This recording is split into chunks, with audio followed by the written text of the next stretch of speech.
Hello, everyone. It is Scott here with Beatty's Beat, and I am joined on screen with the lovely and handsome LFC Lee Toe in the house. What's Welcome. going on? Pleasure to have So, be here. oh yeah, so this is gonna be a fun one. This is pretty much mandatory. Luckily, our schedules align, but if they didn't, I'm pretty sure we would have tossed some things aside to discuss the Liverpool Manchester United match from yesterday. And here, Lee has not seen my outfit yet, but I'm rocking the only number 7 jersey I have, Luis Suarez, to mark the occasion of Liverpool 7, Manchester United nil. Just an unbelievable match. No one saw it coming. United was favored, and I might even say heavily favored to enter the match. It's just one of those events that you'll remember where you watched it, who you watched it with, whether it was a little cell phone on a moving train or in your living room with your father. I watched it with my father-in-law, and it was a spectacular. He couldn't stop talking about it, and he's not even a football fan, so it was fantastic. Lee, why don't you give your viewing experience? Oh, I was very happy to watch it with my father, big Liverpool fan as well. Very good. Obviously, him and his brother, the reasons why I am a fan. Yeah. I How mean, we many were leaps? How many leaps off the couch? seven. Think about At one seven. point, was it just Just taking a guess. standing? Was it just standing room? Just no Second half no point in. became second half actually just became a standing party. Yeah, We got a little closer to the TV each time. Couldn't believe it. that's It's funny. fantastic. I like how you at the beginning you said, this is a game, and you're right. It's a game you're going to remember where you were, how you watched it, who you were with. We just had one of those games against this United team. That was last year, Yeah, 5-0 away, and yeah. now we're gifted a better one this year. I know it's unbelievable, and we'll get into. I have a bit of some formatted questions that I think we'll get into, but this is perfect as far as an intro. Um, I just did the quick math just before this. On aggregate, over this current season and the previous one, so the 2 seasons where Manchester United had Cristiano Ronaldo with them, not that that really Hmm. matters, but we Yeah, have beaten Manchester United 17-2 on aggregate over 2 seasons. Unbelievable. And we almost forget that. We remember the 5-0. Honestly, I forgot the 4-0. correct. That was 9-0 on aggregate over the course of one season. Okay, then United showed early signs of their development, which we'll touch on, of course, and they beat us 2-1. They nicked one at Old Trafford. But then Yep. we go and again, there's no Liverpool fan No. that could possibly say they saw this coming. Um, I think my honest thoughts going into the match were I did feel confident. Um, and Lee, like I wouldn't BS that. No. I if I was feeling nervous about it, I would tell you guys, but I did feel confident. I felt that honestly our PL form has been very good. Uh, and Anfield is a fortress even if we're not having a great season. And yeah, it's just now it's very easy to say we own United. Like I love that. I've seen the meme from my favorite new account on Facebook is LFC Nigeria fans. It's unbelievable. They are so good, but they made up a meme that I forget what even the nature of it was, but they said Manchester United. I think we found your new owners, and Yeah. and that is the crazy that like yeah sure it's all good to banter back and forth. Of course, we have our mutual friend Fahey, who all of you at home should know from the channel, but who's a United fan. And I invited him to join us. He's either busy or just declined, but in any case, it's all very easy to have that banter, but it is extremely peculiar that Liverpool have blown away United on almost you can fill up, a handful of fingers numbers of times, 4-0, 5-0, 7-0. And I don't think United has, maybe they've, comprehensively defeated us in, a game during our lifetimes, but I'm sure you could find an example of that, but surely not. I mean, there are certain scorelines that get to be complete domination, and that's starting with, I would say, 4-0 is a complete domination. Yeah, that's what I think we talked about that too. Obviously, we grew up with United usually having the upper hand. Right, the Fergie Yeah. dominant year. We all had to live through that. Yeah, they usually got the better of us, but I want to say there was some fight. If we Mm-hmm. lost, it was 2-1, 3-1, maybe 1-0. A lot of draws. We would nick one occasionally. We'd get a result. We never folded like a house of cards. I mean, Right. I don't want to get too far ahead, but clear Bruno Fernandes was begging to get subbed off. That's the captain of their club, Right. and he pretty much, please take me off. Well, He was well, acting like, that's good. I mean, actually, we've gotten so entrenched into the intro thanks to me that we needed a segue into some of the formatted questioning. But let's start there. That was a question I jotted down on my agenda. Is I don't even have to ask the question. The question is Bruno a good captain? And we both can agree. You can call us biased or not. I mean, I don't even really feel I try to be as unbiased as I can. Whatever. That aside, yeah, Bruno, you and I agree. Bruno is not a good captain, no, no, and the reasons for that.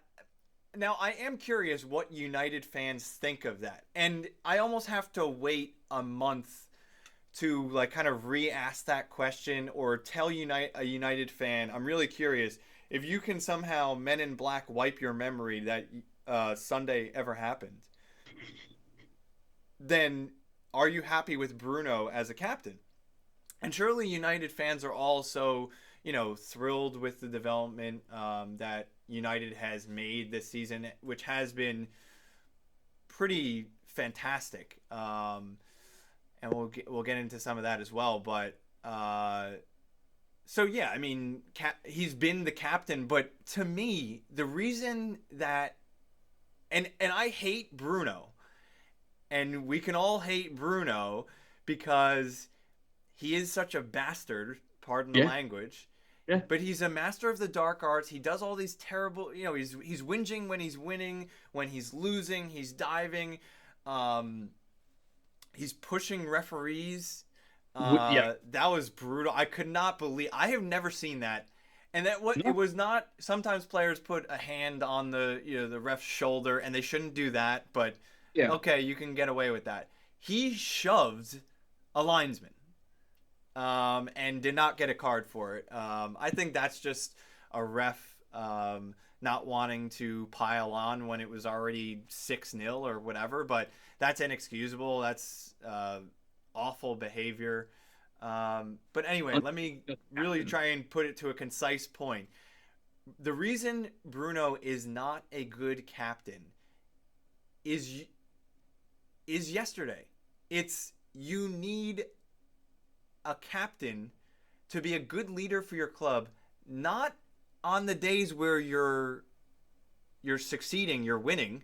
You need a captain when you are losing, and maybe we already touched on it. Maybe we haven't gotten tonked by United because we had Gerrard as our captain, and now we're entering like Roy Keane territory of like, oh, they wouldn't allow it to happen. And Roy Keane himself actually said if he yeah, lost by 7 goals, he would go missing for months or whatever because he just couldn't handle it.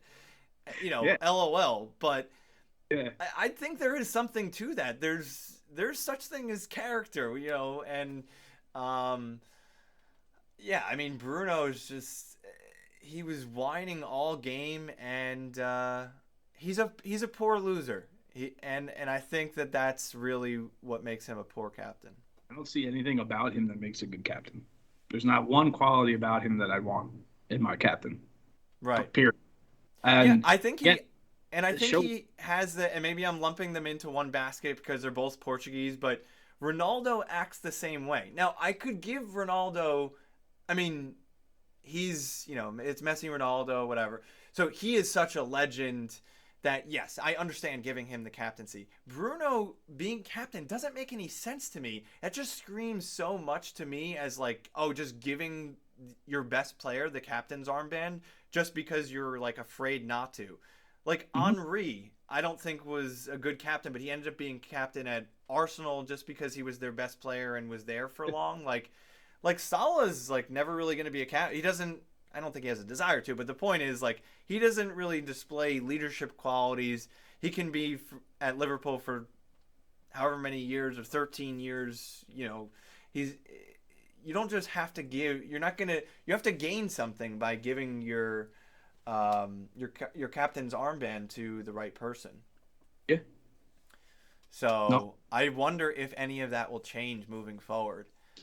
Just to give you some input, I think, because I had, as you know me, I like to stir the pot. Um, as I would say, I find almost as much joy in watching the misery of the United supporters losing as I do celebrating. So I was checking out what some United fans had to say, such as acclaimed YouTuber Mark Goldridge. I forgot Mm-hmm. what channel he's on, and I found his tweets. They started appearing on my timeline mainly because I think I saw a lot of the people I follow were just liking his tweets to wind him up and whatnot. So Yeah. he started appearing, and I think he actually said, "No, Bruno's still our captain, back our captain." And I was like, "What? Like I that's mean that. I, yeah, I, I don't. I'm not on Twitter much these days, so I don't see things like that. But that is the version. Again, I don't. I won't even claim to really know his body of work. I just know he's like the guy. he's like their red." But that is, yeah.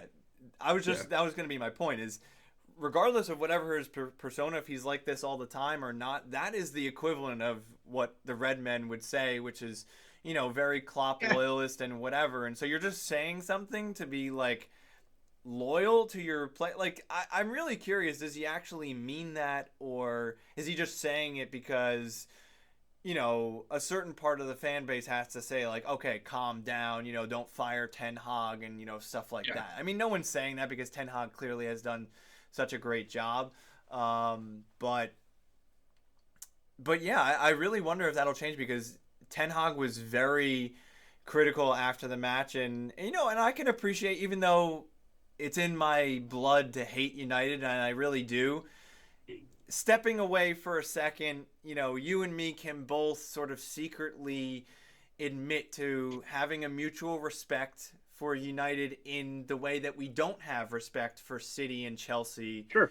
Sort of those traditional powerhouses. And when you see, like, I don't know about you, maybe it's just he hasn't been in charge of United for so long that when you see Sir Alex on TV, like he's a cute guy, like he's a cute old man, and some of that hatred kind of melts away a bit, but yeah, I mean we're getting pretty familiar with him looking pretty sorrowful at Liverpool Yeah, matches. yeah, it's the best.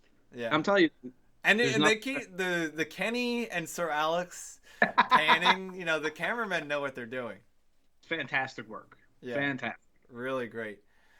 Okay, so just to finish up on that, I really wonder if Ten Hag will, and I wouldn't be surprised if he did.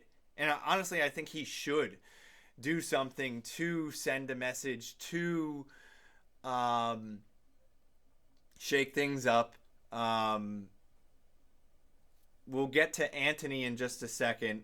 Actually, we'll get to him later. We should get to some of the good stuff Yeah, yeah. about Liverpool, but I would not be surprised if Bruno did not have the captain's armband, perhaps in the next match. And again, not just to be knee jerk, but to send a message. That last performance was unacceptable. That leadership was unacceptable.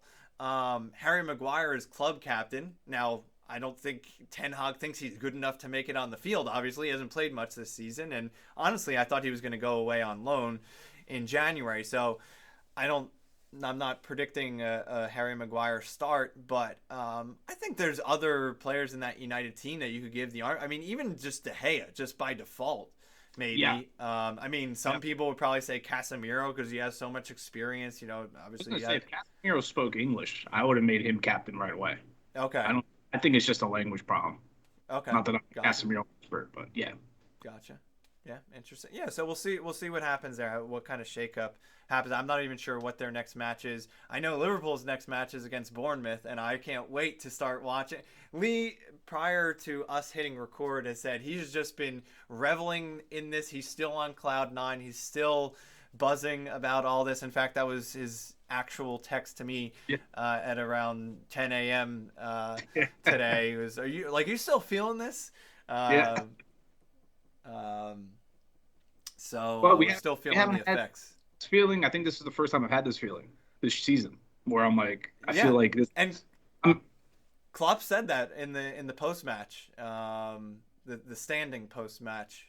He said, "Yeah, this feels like this is from another season."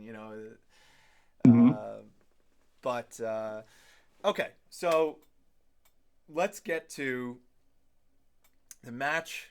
7-0. It was 1-0 at halftime. I even jumped on, go check out my Beatty's Beach shorts. I was walking through the streets of New York picking up some lunch during halftime. Gave my recap on the halftime report, and it was only 1-0. It was Gakpo that had scored a beautiful goal. Um, we'll come back to that in a second. But I was saying, I think this is a tight match. We got to be careful. United still dangerous on the counters, and actually, if you watch, I mean, again, the body of the match was 7-0, and almost all the action came in the set. I shouldn't say all the action because it really wasn't boring by any means, but the highlights that were shown on Match of the Day, which I just rewatched, were United chances. Yeah. So whatever, however you want to put it, they were certainly in it. Some people would say they edged it. I don't think that they did, but it's just wild on so many levels. It's wild to see a scoreline like that. It's wild to see a scoreline in a rivalry match like that. Like, you don't, it doesn't matter what the levels of these teams are. Like, you don't see Newcastle Sunderland 7-0. You don't see City United. I mean, they've had some high scoring, but still tight. Like, they played this season, it was 6-3. You just don't get those types of scorelines. Then throw in that, again, as I've said, United was favored, and also too, I can't remember a match of any kind in memory where it was tight in the first half and then it just goes to be a blowout. I've never seen like a match story unfold like that. So anyway, and so let's get to some of the fun parts. What were some of your favorite moments? Obviously, you're going to remember this match, but which are the moments that are going to stick in your memory? Obviously, some of the goals, and again, I told both of us to rewatch the goals in the build up to this, so they were fresh in our minds, and all of them, I would say, almost all of them were noteworthy. I could rattle them all off right now. It doesn't mean I'm going to remember all 7 of them a year from now, but go ahead. Give me some of your best moments from the match. What will you remember? I have a feeling one of the bits you're going to tell me is one celebration or another, Yeah. knowing you. So, But all right, drop something. So, my favorite, couple of the favorite, so my favorite goals, because there's a lot. Remember, it was 7. There were 7 of them. That's quite a few to remember. Yeah. Uh, my 2 favorite goals were both of our new winter window signing, Cody Gakpo. Both of those goals were my favorite goals. For take us different, to the first goal, quick. You don't have to be as long-winded as I am, but yeah, the first goal, Robertson, shout out to Fred, Delote, and Antony for that courtesy. Thank you. They deserve all the credit, almost as much credit as Robertson for that play. But yeah, Robertson plays a beautiful ball in to Gakpo, who also was that Varane that he just gave that little touch to and got around to take the shot. Great defending, Raphael, and then he just nice tidy finish into the far corner. It was I beautiful. that, It was not an easy finish, but at the no, same time, with that Dutch technique, you knew as soon as he made that cut, he you know, at the time Gakpo was playing left wing, yeah, and um, he cut right inside from left to right on Varane, as you were saying, and right in that little window, you knew he was going to score, oh yeah. just because of the quality of that. I I love that goal for so many reasons. It looked like a vintage LFC goal. It's like I feel like I've seen Robbo play that ball to Mane or play that ball to someone else like that before. It was a beautiful finish. Also, Gakpo still new. I know I've been harsh on him in our private texts a little bit. Um, to score a goal like that in a big game like this against United at home, it's like welcome. Like I feel like you're one of us now. Like Yeah, you're here. You're yeah, good. and I made it a point to note that this was Gakpo's first big moment. Yeah, yeah, So that was huge. That's gonna obviously do wonders for his confidence. You know, yeah. cliche, but yeah, I mean, big credit to Robbo. I think you put it well that it was a classic LFC goal, and that's beautiful to see and music to our ears because we really haven't seen that nearly enough this season. But it also Robbo was very clever. Yes, sure, he was assisted by some awful United defending, but when you if you haven't seen it, go watch it at home or watch it back because Robbo gets the ball on the touchline. He cuts in on his right foot. Then you think he's going to play it and play Gakpo down the line. He doesn't. He hesitates, and usually hesitating, you know, screws you up because you know the chance goes. But he hesitates, and that causes Fred to be wrong-footed, to use a great '90s phrase, and then he plays it straight through, and that allows Gakpo to cut directly diagonally to the post, and that's where he finds himself with Varane and beautiful finish. De Yeah. Gea, no chance. And I want to give a credit to Gakpo too, because that his movement was awesome in the first half. Yeah, I thought, I thought that was again. It was the first time I felt something I've complained about to you is sometimes I'm like, what are we trying to do? Like I'm just watching a game and I'm like, I feel like the players are lost. It looks like they're lost. To be fair, they probably are. We have a lot of new players. We have a lot of injuries. Couple that with players not playing so well. Yeah, guys are going to look lost. We looked like a unit yesterday. Players looked like they yeah. knew what they wanted to do. They were finding each other well. So credit to Gakpo. And then the second our third goal, Gakpo second, that was incredible. Yeah, it Mo sure was. Oh man, that was. skinning Martinez.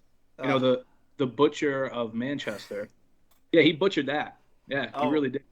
wait a minute, Lee. I think I have something for you. Oh, okay. There it is. Yeah. There it is. Yep. Lee's favorite all-time photograph. Yeah, that Is just it? sums up the match. Yeah. Yeah. Yeah, makes Martinez look like a fool. Breaks his ankles. Seconds after that, he has a nice little tighty slip. And Gakpo's finish on that, Who was that reminiscent of that finish? a little Coutinho. It was like Salah passing to Salah.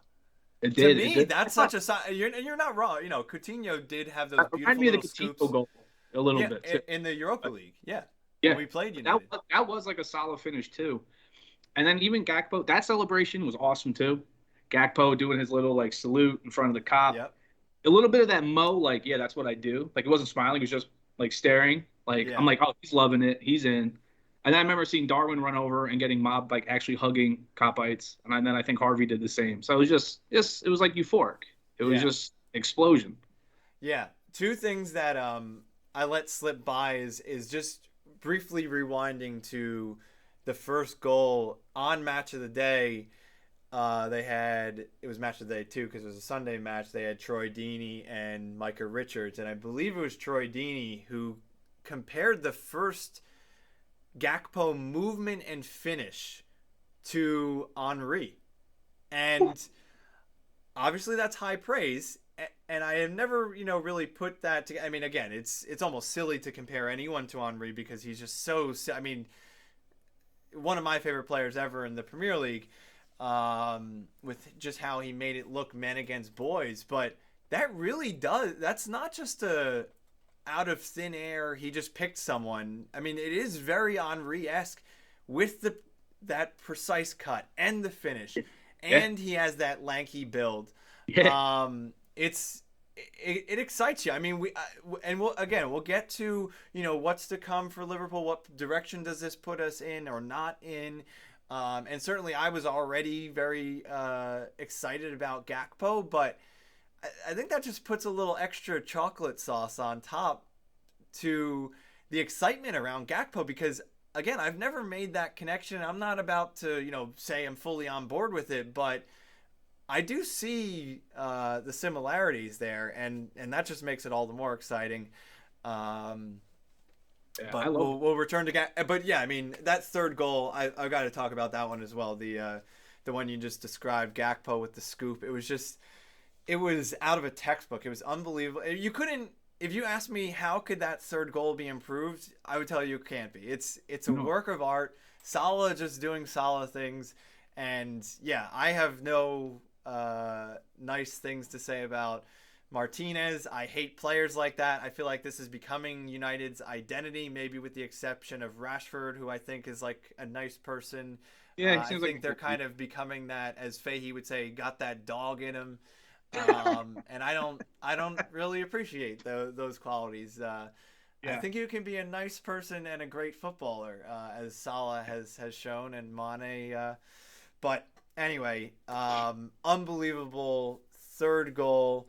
Just to touch on all of them, the second goal was a giveaway by Shaw. Yeah. We went right down the field. There was about 5 other errors from Casemiro, probably Shaw again, Dallo, and the ball was sort of on the right hand side of the United box, and I believe it was Harvey who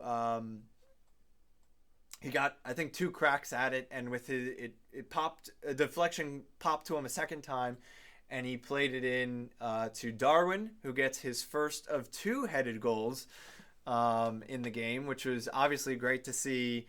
I mean, it was just magnificent. It was always so fun to watch Firmino, Mane, and Salah all get on the score sheet in the same game, and this has to be the first time that the 3 of them have all scored For sure. in the same game, I'm sure.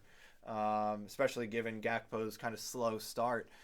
So that was fantastic, but especially seeing Darwin get headed goals. I mean, he's so lightning quick, and we're so excited about him with his ferocity and his pace and his technique, which is there depending on the day. But again, he's 6'3", so he should be an aerial threat as well. So he's so exciting Oh yeah. to think about. Okay, so you rattle off some goals there. Any other moments that you want to highlight? Moment. Um, Two.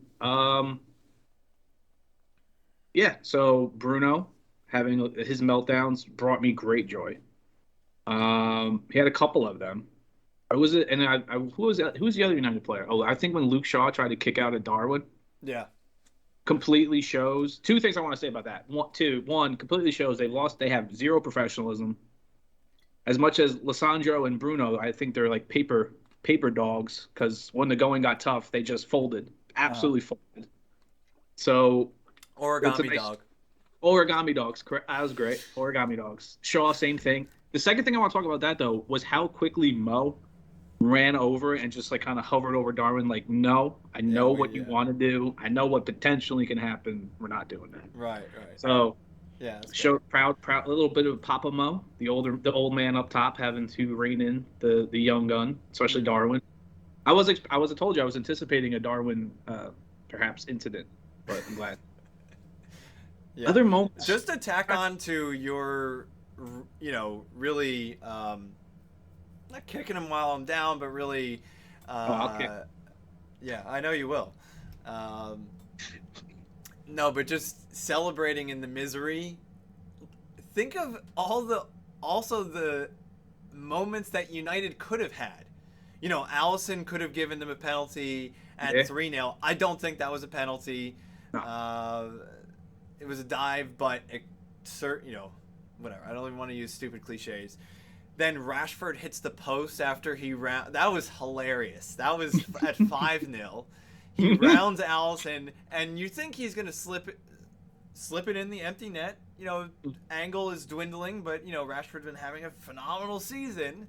Oh and yeah. Here's our invitation, Lee. You take the second half of that sentence. Yeah. Rashford's having a phenomenal season, But Mo's having a down year.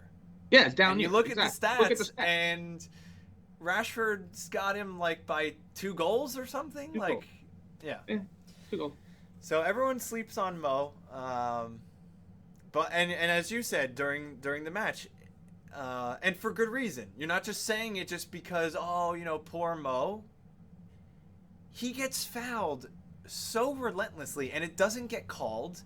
And I don't get it. Some of them are blatant. Some of them are like shirt pulls that stop his momentum, and then the ball goes out of bounds. It's like that really gets at me. But yeah, he's one of the best players ever in the Premier League, and he doesn't get those star calls, or he doesn't forget about star. He doesn't get calls. Equal honest treatment. It's crazy from the refs, but I don't see it changing anytime soon. It's everything that's wrong with the game. He gets punished for staying on his feet on a lot of those times where when he is getting tugged in that, he doesn't go down. And then the second he's like, you know what, I'm feeling contact, I'm not getting calls, I'm going to go to ground. Oh, Mo's a diver. Yeah. Oh, okay. Cool. Yeah. Very cool. Yeah. But so Mo's goal, the 4th goal of the match, his first, was just incredible. That was another United giveaway, and the ball just pops perfectly to Mo. I forget, was that a deflection or a Liverpool player played him the ball? It was coming on a bounce. He's basically at either the top of the 18 or the D, and he just sees it coming in stride and thwacks it. He just right-footed. Thunderbolt right to the bottom of the crossbar. De Gea had no chance, but that was just it was just evidence of everything going right for Liverpool on the day, which is not to say that we got lucky or anything. I think we really made our own luck. I think we pressed super well, and so I think now, as long as you're not, and we can circle back if you missed any of your favorite moments, I'm sure there'll be 1 or 2 to tack on. But with that in mind, that I'm saying we made our own luck. I think this is an interesting question. What percentage of the match is down to Liverpool playing great or United being bad? I think the result, I don't know if I can answer it in percentages. I'd say the result, the outcome, how is this? The outcome of the game, a Liverpool win, was because we played better and we forced our own luck. The scoreline, 7-0, was because United playing bad. Yes, I agree with that pretty much to a T. That's almost how I would have put it as well. Yeah. I think that game, the circumstances played out pretty much the same. Could have and should have. I mean, again, you expect a much more normal scoreline. Yeah. You would expect a 4-0, I think. And I think just, comedy of errors, it became 7-0, and then it's Anfield, and Bobby Firmino gets subbed on, and everyone's feeling great, and it's just incredible. And it's really ironic because pre-match, you, me, and Fahey were talking, and again, I've already said it. I will repeat it. I think Ten Hag is doing a great job. No 2 ways about it. Mm-hmm. My caveat with that is Liverpool have been at the top of their game, the top of the league, and you and I on the side have discussed Liverpool and City. I said 2 of the best teams in Premier League history, and you said the 2 best teams in history, which I then revise and completely agree with you. These teams that are playing basically consecutive seasons at 100 to 98 point title races, and just these spectacular teams, spectacular tactics, spectacular footballers, yada yada. We all know that. It's coming off the rails for Liverpool. We don't need to get into why at this moment. Yeah. We have dropped precipitously, unexpectedly. But I say unexpectedly, and yet when you're at the top, when you're at that tippy top, there's only one place to go, and that's down. And that may sound like a cliche, but everyone's gunning for you, especially when your system is built on intensity. For that you can only play so many consecutive seasons at that intensity, and with a bit of an aging squad. It's almost bound to happen. Not predictable, but when it happens, you kind of understand why. On the flip side, United, again, total credit to Ten Hag, but at the same time, here the caveat is when you and Arsenal have been wretched for 10 years, it's bound to, and especially with the money that they've spent. I actually wrote an article for my website last year that Arsenal has been hands down has had the worst transfer policy clearly in the league. And you can put other teams up there. United I think was a contender as well, but Arsenal had just had an awful transfer policy. They have obviously turned things around. They might win the league this season. I don't think they will. United have turned things around spectacularly. Yeah. But it's a matter of time. When you spend hundreds of millions of pounds, at some point you're almost going to, by hook or by crook, you're going to climb up the league. And that's what's happened. And again, in putting it that way, I'm not trying to take anything away from United's season, because I think it has been amazing.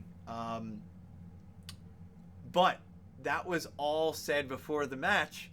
And I think that in the microcosm of this season, the reverse happened. So United has been on top this season, and Liverpool have not. And so my point in saying, not to take away from Arteta and Ten Hag, but once you have that success that you haven't tasted for so long, it's like getting the Holy Grail, then everyone feels so great about it, and then that magic just compounds exponentially, and then your team morale and momentum, which I am a strong believer has a strong impact on your season that nobody really talks about very much in a positive or a negative fashion, then you can build on that. And then, you turn people into believers, and then the media starts, praising you and all of those things. So I thought that was sort of ironic that Liverpool have been sliding down the table this season, and then just once we kind of got that taste of the Liverpool of old, well, we just manifested ourselves to becoming that Liverpool of old. So I thought that was interesting. Yeah. What do you think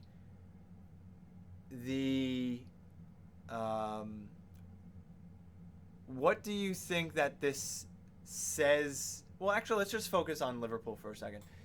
What long-term solutions do you think were found in this match?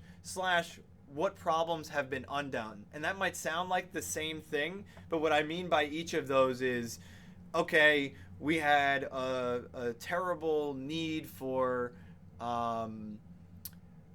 our system, and we found a solution to what our system should be. That would be the solution. Or the problem that's been undone would be like, so many people have said Fabinho's finished in this match with pairing him next to, just XYZ, hypothetically speaking.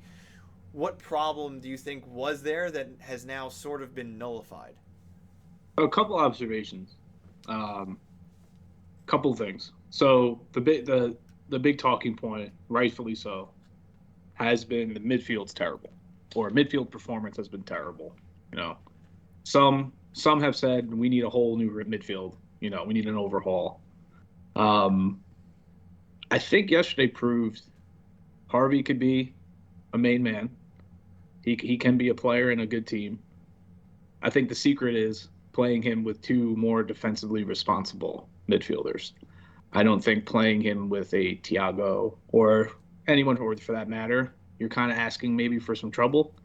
Playing him with Hendo and Fabinho, Harvey looked great. I thought he was fantastic. He was giving United some fits. Um, and the way they played too. So it's twofold. Tactically, if you watch back some of the clips, defensively it was the standard 4-3-3. But when we were attacking, it was kind of like a 4-2-2. Mm. You had Hendo and Fab back, then you had Harvey and Gakpo kind of as like a two attacking midfielders. Like Harvey was almost playing like a 10. Gakpo was kind of floating around, and then you had Darwin and Mo out up left and out right. And I was like, again, first time I was like, wow, like tactically, the first time I'm agreeing with, like, we're not agreeing, like, not that what do I know, but I'm saying, wow, it's actually working. Like whatever they saw in Right. training is applying. Because Casemiro of all people, he may have just been having an off day to begin with, but that United midfield looked lost. Him and Fred looked terrible. Right. And that's not just because they decided to have bad games. I think Harvey, Gakpo, their movement with Darwin and Mo is giving everyone fits. Yeah, we did it to them. We did it to them, correct. So I think that was a good fix or a good solution. Like, okay, things maybe can work, you know. And then the second thing. Let me just stop you there. To sort of call you on that in a devil's advocate way. Now, Match of the Day pointed out the excellent movement of the front three. Gakpo was playing on the left, and he was playing on the center. Darwin, so I think it was like organized chaos. Maybe you could call it that. Yeah. And I think it totally worked. And if Klopp I think you have to say that Klopp sent them out to play that way, it worked like a dream. Yeah. Now, I have my doubts about whether you can just say, okay, go do that against Brighton. Because I think, and this is not my overall, I think there are solutions that were found in this match. Mm-hmm. But at the same time, it's against United. So you can't just bottle that energy and just say, go play like you're playing against United. And with that said, I still think that we're going to take this result and all of the groundswell, all that Anfield atmosphere. I do think we're going to take that for quite a few matches. But in terms of tactically speaking, I wonder what your thoughts are on that as far as just, okay, Darwin and Gakpo, I want you to be everywhere. I think that's what they should do. Because my second thing, I have two more things to say. My second thing I'd say is long-term solution, false nine Cody. I like Cody playing centrally, starting out there. Yeah. I think he has the IQ. I mean, there's articles that came out today. I saw like, oh, Firmino's, Virgil said that Bobby's teaching Gakpo how to play a false nine. Please do. Because I think Darwin looks better when he's coming from the left slot, when he's out left. So, like I was texting you, I want to see this front three. This is how I want it. If it wants to be organized chaos, but let's start on paper. Well, you said it. I don't know if you believe it, but you took it as a joke, and I can believe both ways. That you're saying when Diaz comes back, he's starting as a sub, which is out of this world to say, because Luis Diaz. I'll say it. If Luis Diaz was healthy this season, there's no chance that we are outside the top four right now. I agree. And granted, where we are, again, attention world, take credit for what Liverpool are doing right now. I don't know what our form table is or whatever, but what I can tell you is that we have not conceded at Anfield in at least 4 matches. It might be longer than that. And we are 3 points off of Spurs, and I believe we have a game in hand. Also, tune in April 30th, Liverpool Spurs, or I'm not sure which team is home, but that's going to be a good one. And I'm hoping that it's not even a good one, because I think we could be quite a little bit of a distance ahead of them, possibly more than 3 points. But let's not get ahead of ourselves. But anyway, I said a lot right there. What is taking it back to Diaz, and how earnestly are you saying that Diaz is coming back slowly? I'm deathly serious. I'm super serious. Super serious. Yeah. So why I say that is I think consistency has been a huge problem. I'm sure someone's done stats, probably written an article about it or something, but I feel like there's just been so much so many changes week in, week out too. What midfield three are playing together? What's the center back pairing? Where's Darwin playing? Is Darwin playing? He's at left wing, he's at striker. It's just we haven't seen any consistency. And I said for the first time, I feel like all year or in a very long time, it felt like everyone knows where they're supposed to be. And more importantly, everyone knows where their other guy's supposed to be. Right. There's not that confusion. They were kind of just playing. It looked like they were just playing for the first time in a while. So I want to keep this front three. Play them until one of them, hopefully none of them go down with injury or anything like that, but keep playing them. And honestly, Diaz, fantastic. He's coming off a major injury. Mm-hmm. Let him come in on the 65th minute. And he super sub. Imagine Diaz running at tired legs. But let these three play, build up consistency. Because the other two things I want to say is, I think this was only it's a handful of games. Harvey, Fabinho, and Henderson were the starting midfield three together. Mm-hmm. We haven't lost a game when them three started. Wow, I haven't seen that. This was only the fourth game, I believe, all year that Konate and Virgil were the starting center back pairing together. Yeah. We won every single game. Wow. So, it says two things. Injuries have played a huge factor in the season. And people don't talk about it enough. Those are some numbers I want to see. Show me the COVID season number of injuries, which obviously was a hilarious number. Yeah. And I want to see compared to this season, because I honestly don't know, but the number has to be so much closer than people probably think. And number two, it shows the importance of consistency. Yeah. That you got to play the players that work well together and play them often, because that's how form is built. Look at United. The excuses that are coming at them is, they've played 11 games in how many days, and it's the same starting 11 week in, week out. Well, that's why you won 18-22. That's a huge reason why, because you have that consistency. You're building that form. It's the same thing we need. That's what I'm saying. The last thing I want to see next week is, Yota's starting up top and Cody's out left and Darwin's on the bench. I'll throw my hat. We need to play these boys. Right. Play. Yeah, agreed. And that's always been Klopp's way, too. I mean, he really hasn't been a rotator. It's just kind of, rotating, if it's super thick and fast. But, I mean, you normally could just name the starting 11. But with Liverpool, these days you really can't, because and again, I don't want to start going backwards and recapping this season. But I think that's what makes it so difficult, whether you're talking about moving forward off of the 7-0 or what's happened prior. We've had discussions about how do you really assess who's playing well and who isn't, and why. Yeah.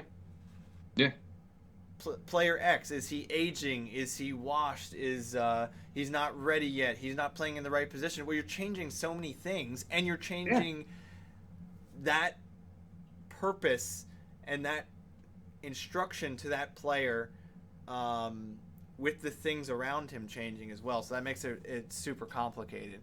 A couple quick things based off of reactions to what you said.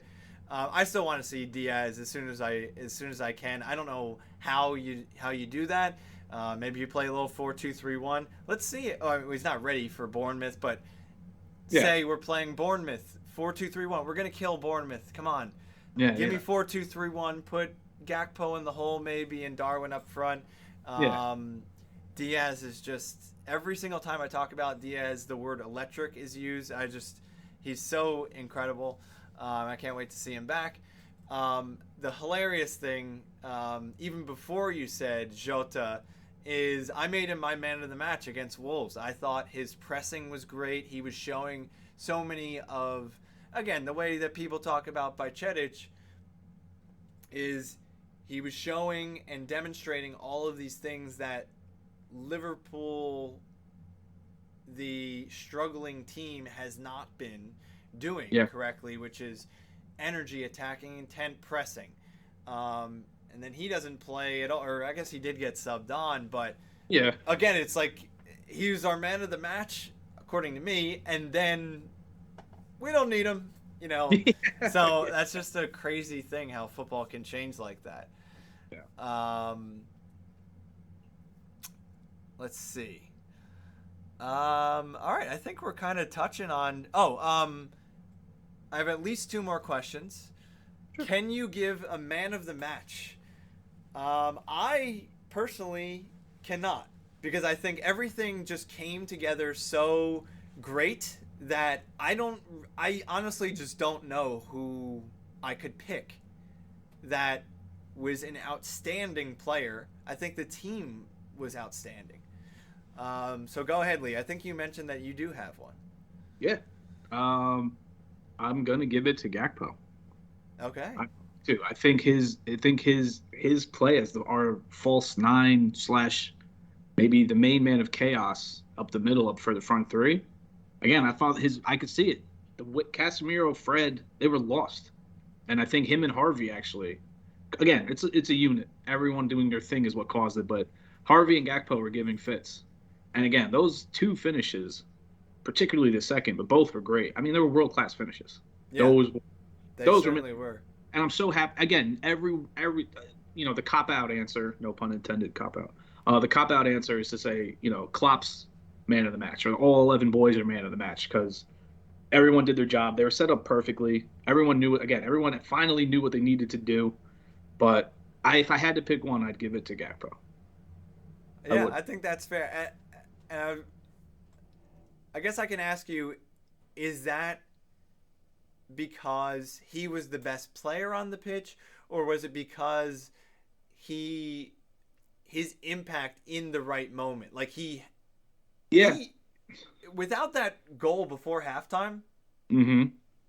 I never mind 7-0. I don't even know if we win the match. I'm not saying Yeah. I doubt that we win the match, but it's things like that change a game so much. And then right after halftime, Yeah. we scored a minute after halftime. So that goal and the moment, It's don't huge. don't overlook the moment of Gakpo scoring against Manchester United at Anfield, and the crowd went nuts. That's on. Yeah. So do you think it was, you know, big moment Gakpo, or do you think no, he put in, if you did match ratings, he had the highest rating on the field? Yeah. He might be tied with a couple of others in terms Okay. of like the rating, but I thought he was just. It wasn't just like oh go. It wasn't like oh Gakpo was quiet and then oh wow like he just popped up with two great goals. I thought he Right. just played great. Like I said, I was watching his movement. I even think I texted you that. I'm like wow, he's pressing really well. Like I Mm-hmm. just enjoyed watching him. I seem like he's getting it. And kudos again. We're expecting a lot. We're used to players, especially Diaz, spoil all of us. Where it's like, oh, we signed this guy in January, and the next week he looks like, oh yeah, glove in hand, hand and glove fit. Yeah. Like he's a young Dutch kid coming from the Dutch league. It might Yeah. it was it's been And he's been here a month. Like I think it's such a it's so funny. I was gonna take a moment to say you gotta hand it to the Liverpool recruitment team still, and I'm gonna pinball all back and forth on a bunch of quick points. I'll keep it concise.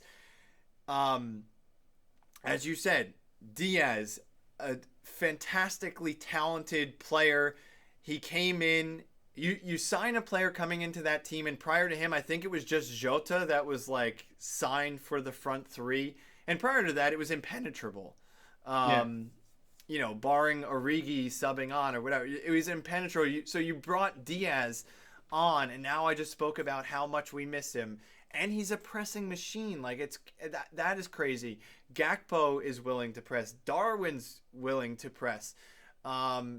Sometimes Darwin's defensive maneuvers are a little unusual, but he tries. yeah, He's running back. He is trying to cover and block crosses or whatever. So that is amazing that those players care, for lack of a better term, or they're pressing like that. And yeah, maybe some people will say, just in the same way that goalkeepers have to play with their feet, that attacking players need to press nowadays. And maybe it's sort of like that, but number one, you have to be good at pressing. It's not just a given. It's not just running around. It's not just stamina. You have to be good at pressing. And maybe it's not as commonplace as we think, because I really want to take a moment to just lambast Antony. who was Yes. an Yeah. absolute disgrace. He Yeah. was a disgrace. Not because he did something bad, not because he forgot to tie his shoelaces, Yep. not anything that can be excused. He was a disgrace as a footballer, and I hope all Manchester United fans are saying to bench him or he's in the doghouse or whatever. Go look at Match of the Day 2. They spotlighted him. It wasn't 2 or 3 times where he didn't track back or, he missed his mark. He was actively not giving a crap Yeah. on the field. And he was just letting, um, he was the right winger. He was just letting a whole left hand side between Robbo and Gakpo run free. Donovan. Yep. And it was appalling. I'm not just saying this just to Yeah. harp on the guy. It really had that much of an impact on me. I was gonna say I've picked on Fred and Casemiro and Delote before. To be fair, they looked bad, and it started with Antony because Oh yeah, everything got screwed up on that side because of Antony. Like you said, disgraceful. yeah. Klopp would have benched him. I think Klopp would have actually He pulled would him. have. He would Yeah, honestly. It sounds he like would have. hyperbole. I think Klopp would have been like, "You're for sale. Like Yeah, you're not playing again," because no, it was that egregious. He it was. and honestly, okay. So what it kind of brings me back to the liver. It's sort of, to me, it's comical. I'm laughing as I'm saying it because you know me, I'm a Liverpool backer. But that aside, like there is an honesty as a Liverpool fan where like you're kind of confused. Like I don't know. Hopefully, I can get you with me and explain what I mean. But like Liverpool is in such a weird spot right now, and we now because of this result are feeling good about moving forward. But at the same time, you can't overlook that um, there are signings that need to be made in certain positions. Um, so it's funny. It's like, is the Liverpool recruitment team like losing its magic and like letting it slip? Um, or do you just have to like kind of remind yourself that we have, our fifth strike. Am I even right in that? Fifth striker is Diogo Jota. Like, Yeah. he's a bargain at 40 million, and So, um, it's a great problem to have to not be able to get him on the field. Okay, sure, midfield needs to be addressed, but I actually think I don't know. I don't know how easy that is going to be to address, but I think if you needed, I don't know. It's crazy for me to say this, but I think like making a center midfield signing is like an O line. Like it's important, but it's not a skill position, which again is crazy because my entire life center mid has been, your midfield maestro, someone that is the quarterback and pulls the strings and all of that. But in Klopp's midfield, it's the engine room. I would be way more worried if you know Robbo tore his ACL, left back, right back. Center back is a really important position. Attackers, like you just need to have this like inherent quality and creativity and pressing and all of that. So again, not to say that it's easy to sign a midfielder, but um, I don't know. I think you can address that need and and then just get this Liverpool team humming and do what it wants to do, which is kind of what you said about why things came together so quickly. Like these players, that's why I say the morale and the momentum has such an impact because these players did not become bad players overnight. And I've been banging that drum, and people have been, probably thinking I'm crazy that I'm just so loyal to this team. No, I saw Gakpo at the World Cup. To me, he was a top 5 player at the World Cup. Darwin, I know what he can do. He had a terrible World Cup, but he's raw. He's going to improve. Salah is quietly having a great season. yeah. Once again, it's just we have great players. So if you can get those pieces back to where they need to be, then I think you're going to see that quality come through. And I think that's what's going to push us into those top 4 positions, even this season. I top four is going to happen, and sign a midfielder or two, preferably two, and sign sign a backup center back. Away we go. So I'm glad you said center back. Where are you on Konate? You gave the stat about him and Virgil starting. I love Konate. I don't love him like, oh, he's perfect. He's the best center back I've ever seen. Yeah. So what is he currently? He's very good. He's very good. I take him over that hack Lissandro. I mean, it's not saying. Of course. Yeah, let's not get crazy. No, but honestly, I think Ibu. No, but I really don't know. Fine. I'm really curious on your assessment of him because I don't really know what to do with him either. I just hear this praise about him, and I don't really get it. I don't know. He's big and he's athletic, and people want to like him. He likes Dragon Ball Z. He likes Dragon Ball Z. Okay. You can't. Yeah. He's big anime. But I just don't know. Like, assess him however you want, by FIFA rating, by comparing him to a player that we're familiar with, by alluding to what his ceiling could be. But I just don't know like what his current ability is. I think he's very good. I would say he's a top 10 center back in England. Okay. I would. Okay. Personally, I really do believe that. I think when I say sign a center back, it's not to replace Ibu. I'm not saying we need to sign a 50 million plus pound starter type.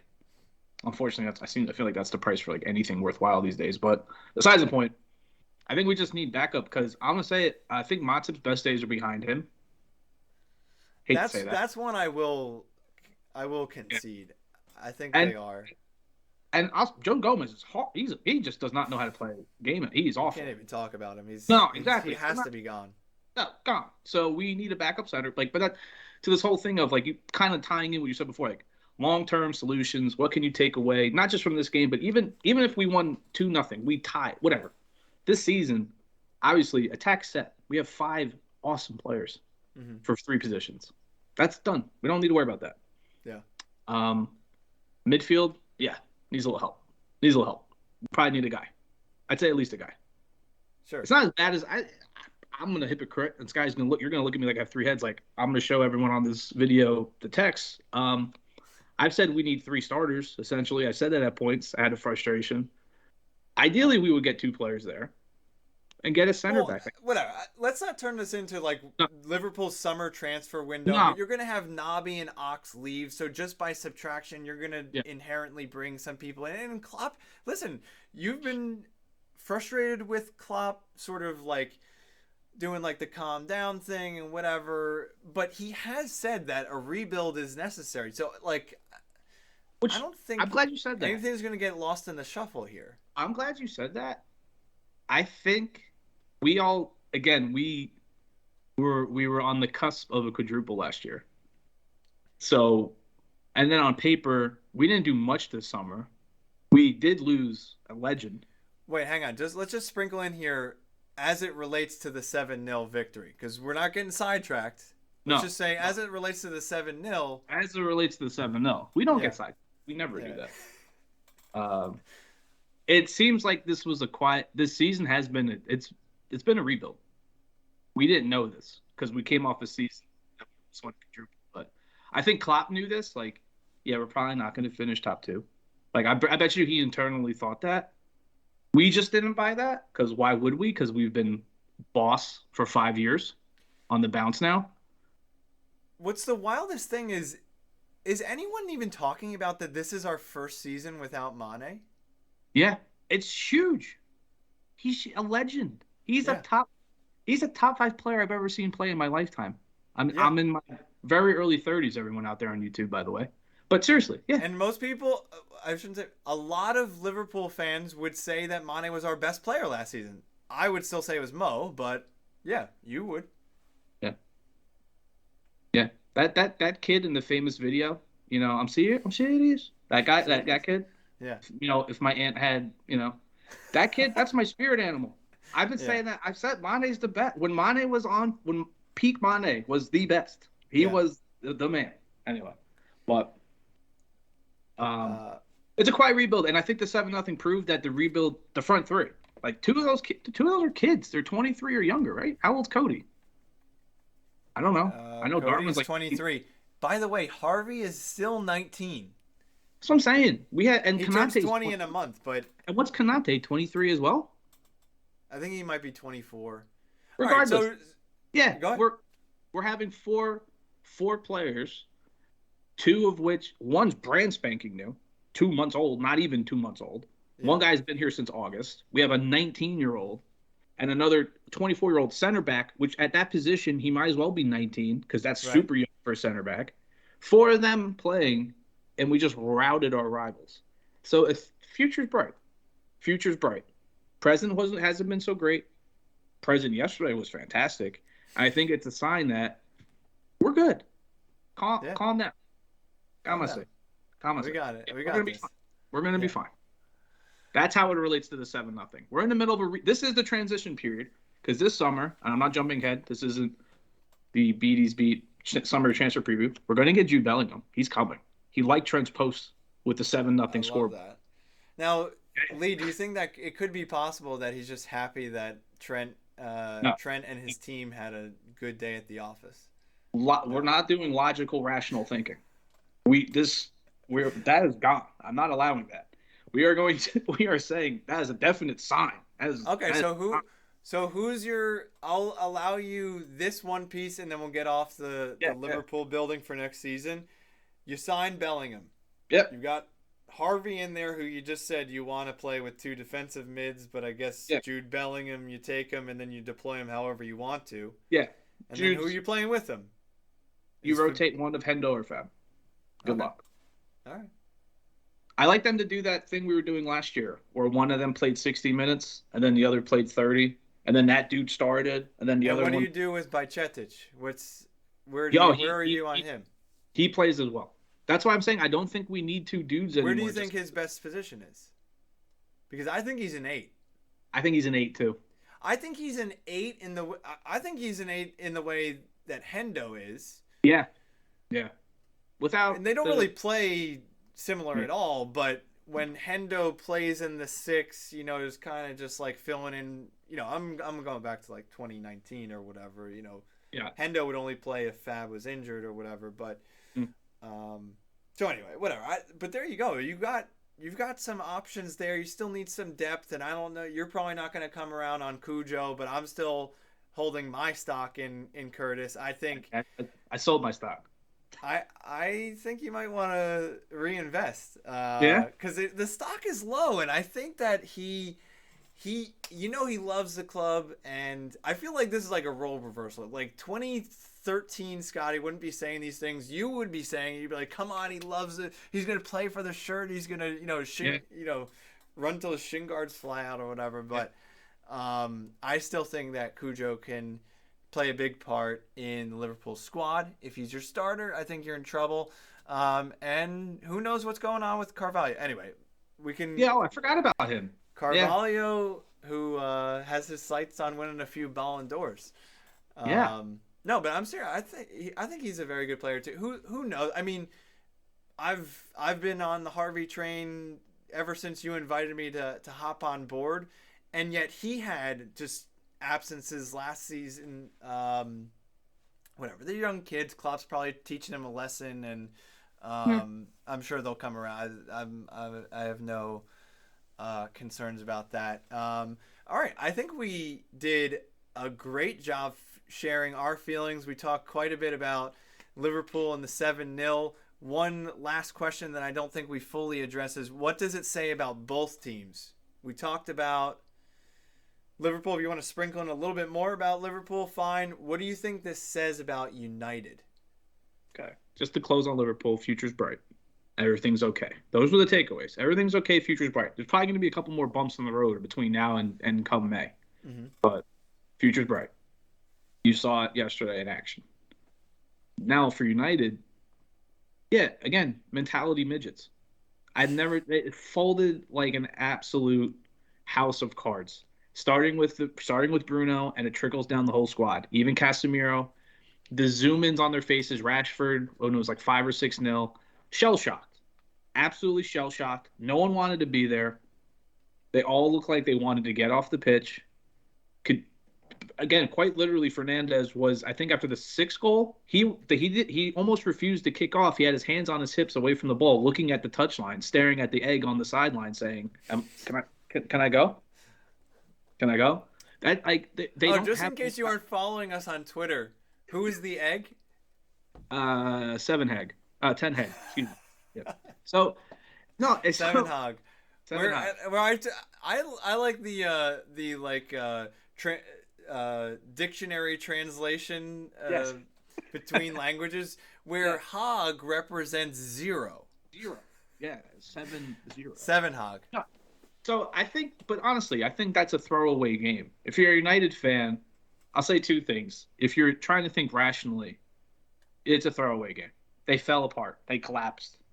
You hopefully, again, that's one of those. I feel like in the cliche is, watch it one time, then burn it. You move on. Um, I will say this though, to United fans that are trying to act a little like, go hang your banner for the 7-0 win. Oh, where's your 7-0 trophy? You I can't hate move to on say that this. quickly. A 7-0 win over United, way more important than a league or FA Cup. Hands down. Hands down. Absolutely. Absolutely. And they don't get, and I'm tired of the people, some And we're United not fans. just trading in the currency No, that we're currently holding. That no, is totally a true statement. that's No one fact. cares about your Carabao Cup. No one cares. And they keep saying, like, oh, where's your trophy for this win? This is better than a trophy. And number two, what I keep Please seeing, tell the world what I almost, yeah, me and Fahey almost got into it this morning. What was that about? that the Carabao Cup means Well, forget about the it's Carabao yeah. Cup. Where's United and Liverpool both going to end up this season? It's ultimately, as this is the best United season in how many years? This is a step back, disastrous season for Liverpool. It's been ugly. We're ultimately going to have the same result. We're both going to be in Champions League, top 4 next year. Ultimately, have fun with your Carabao Cup. It's a terrible energy drink. Overrated cup. Honestly, no, but I wanted to say this, though, before I forget. I've seen a lot of the, high and mighty United fans saying, like, well, whether it's 1-0 or 6-0, a loss is a loss. That logic applies in every game but this one. This is the game where, like Roy Keane said it, Gary Neville said it. If I lost to Chelsea we lose to Chelsea 5-0, I'm pissed. I'm upset. I'm over it. If we lost to More United, than yeah, yeah. yeah, If we lost to United 7-0, Scotty, I would be pulling my hair out. yeah. I legitimately would have had a hard time sleeping last night. It's demoralizing. It's I'm dead serious. You cannot move on that quickly. And I would be Oh, saying the same exact thing if this happened to Liverpool. yeah. It, You can certainly overstate the like sure, the extremes are still there. And I listened to 606. I haven't really been listening cuz I just haven't really had the interest, but I really wanted to hear of course, you're reveling in it. But the callers across England calling in. And yes, you cannot you as an announcer, a commentator, analyst, whether we're in that boat or not, when you speak about this, you have to be careful with what you're saying because the moron NBC announcers were just I don't know if they have some sort of contractual obligation to speak down towards their Manchester United fan base, but they're saying, this is at 5-0. This can happen to even the best of teams. I almost threw the remote at the television. I'm supposed to be celebrating. It's 5-0, and they're saying, "Don't worry, Manchester United. It's okay. This happens to the best of teams." No, no, it does no, not. The no. best of teams, it does not happen to. It might happen to the third place team in the league, but you are not accomplishing anything if you are losing 5-0 or 7-0. It's almost like you have an embargo for 3 years. You can't win any major trophy because it's shell shocking, as you said. It's again, this is the one fixture. I don't care. Liverpool, we're not Well, from I Liverpool. I wouldn't even agree with that. Any fixture, I don't care. You lose 7-0, you can't come back from that. But No, you're right. It is that This is much the one. worse.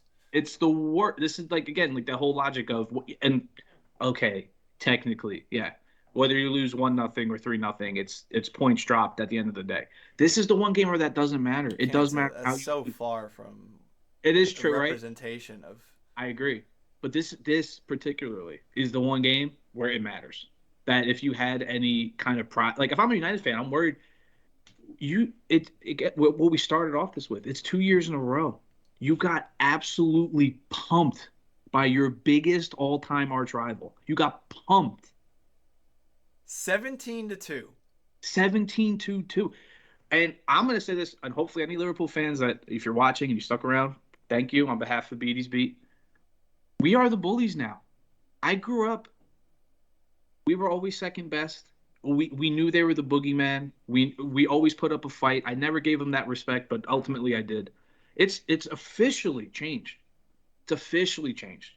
Yeah. We It's are the boogeyman. it's only one way. It's a And one way. Harvard University or Yale, either we need you to conduct a study why are Liverpool dominating United so badly, and United can't blow us out even when they're No, on top. that's what I'm We saying. need to understand why. We're in their heads, and I don't want to. I refuse to believe otherwise. I mean, if you like you said, 17-2. It's crazy. That's insane. That never happened during Fergie's best year or our worst year under Souness I or don't think that Juliet. has happened at any level. Honestly, if you No, search the football pyramid in England, across other divisions, in the eighth division, no, I don't think any team has beaten another same club 17-2 over 4 matches, no, it's over. four Like consecutive matches. it really like last year. I mean, winning the Premier League, winning the Champions League, all those things. Obviously, we were on top. We're back on our perch. Sorry, Alex. We're back on our perch. But now, I mean, now it's comical. Now I look at United fans, I'm laughing. I'm laughing. I'm not laughing with you. I'm laughing at you. Yeah, I'm laughing at you. It's beyond that now. yeah, it's true. I had to get that off my chest. I felt good.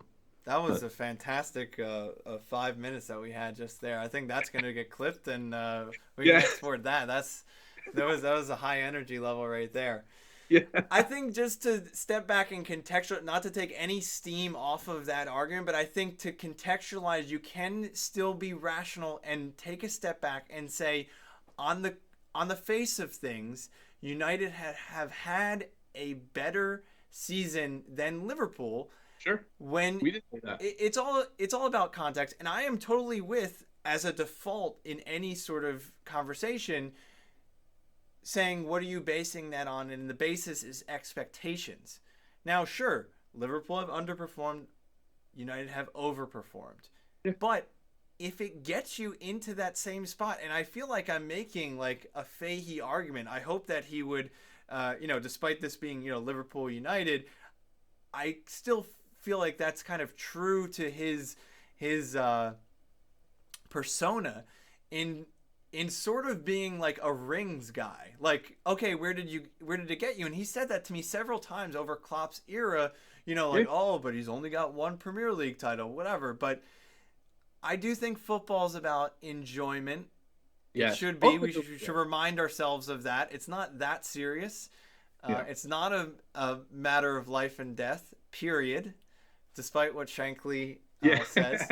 Uh, and so I ultimately, yes, if United are not going to win the title this season, which honestly, before this match, I think they were in it. I guess they had been slipping a bit more, but I still don't think Arsenal are going to do it. And speaking of what do you call it? Qualifiers. I'm not going to come up with the word, but a team that concedes to Bournemouth 9 seconds in is not a team to me that wins the title. Now, I know these are pixie dust things that I'm just making up, but similar to the way that I said United are ineligible for winning a major trophy for 2 years at this point because they're mentality midgets. I think Arsenal, like, I don't know. I just don't see a team that wins the title as someone that can concede to Bournemouth from the kickoff. Yeah. You're probably telling me I'm crazy, but I don't know. It's if Arsenal wins the league, what does that say about the I league? think, And yeah, uh, I'll say I think this. I know where you're coming from, and I agree with you. And it's gonna maybe we were gonna come across as it's gonna come across maybe bitter or like elitist. But after watching what City and us have done over the last 5, 6 seasons, yeah, it's like it's kind of like, oh really? Like Arsenal win it now? And that's not but really it's not. like you said, it is wild. One, you brought up a good point, and I can't believe for myself that I didn't think of it as well, because it is so obvious when you put it this way. And you know, whatever if the media has an agenda or not, but no one is talking about how are City not running away with this. No one's talking about it. Like, oh, this is, City, yeah, City, reigning champions. Then you add Holland, and you still have Pep Guardiola, the man who and invented football. Yeah, yeah, yeah. and you add Holland. I just don't understand how. It's talk about media bias. It's insane. Like if I feel like if Klopp did this or any other manager for that matter had a title winning squad, you add Holland, especially how he started, where he was scoring a hat trick pretty much Well, every he's game. still over a goal a game. He's Yeah, 27 goals in 25 games. which is stupid. It's a fact that they're not in first place. Everyone would be like, "What's wrong? What's going on at the Etihad? Do they Yeah, need a shakeup?" Yeah, like those would be the headlines. Those would be the talking points. right. No, And they should. Yeah, they should be. Yeah, they should. yeah, They for sure. should. We know why we stink or have stunk this year a little bit. We know why. Injuries, older players, not refreshing, not having oil money to just throw out all our problems. That's why. What's City's excuse? You know what, Lee? This has been a fantastic pod. I love sharing it with you. I always love talking to you. Thank you for having me. Shame on us. We start talking about Arsenal and City. Get that out of here. And shame on us a second time, because you know whose name has not been said. Actually, it's been said only in the role of a tutor. We have not said his name. Oh yeah. The big announcement this week: Bobby Firmino will not be renewing his contract, and he will be leaving the club after, I believe, 8 seasons. Liverpool legend Bobby Firmino, everyone. Yeah. Uh, just a fantastic, probably the most important Klopp player of the era. Iconic. There'll be never another one like him. No. And how fitting doesn't even begin to describe the happiness that it brings all Liverpool fans that he had a cameo. Of course, you can't predict, oh, okay, Bobby's going to come on and score with any degree of certainty. But I told Linnell, who was in the other room, when it was the 75th minute or whatever, we're up 6-0. Maybe it was 5-0. And I said, I will bet my mortgage on Klopp putting Bobby on. Of course he was going to. There's no reason not to. He subs him on. Ovations for the great performances from Darwin and Gakpo and whoever else was subbed off. He made 4 substitutions all at once. Bobby comes on, gets the ovation, and then Bobby scores similar things to what I was saying and what you were saying about Robbo. That on that first goal, it was a classic Liverpool goal, but also with a slice of its own uniqueness, because Yeah. Bobby gets put through on goal, and he takes a touch. Bobby, the man that is iconic for so many things, his flair, he takes a touch that if he was any other player, you'd be like, oh, Yeah. what decision was that? He's taking himself away from goal. And I don't think anyone has talked about this either. His goal is a no look.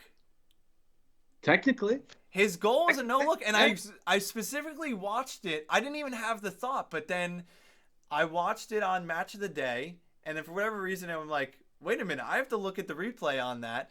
Watch the replay.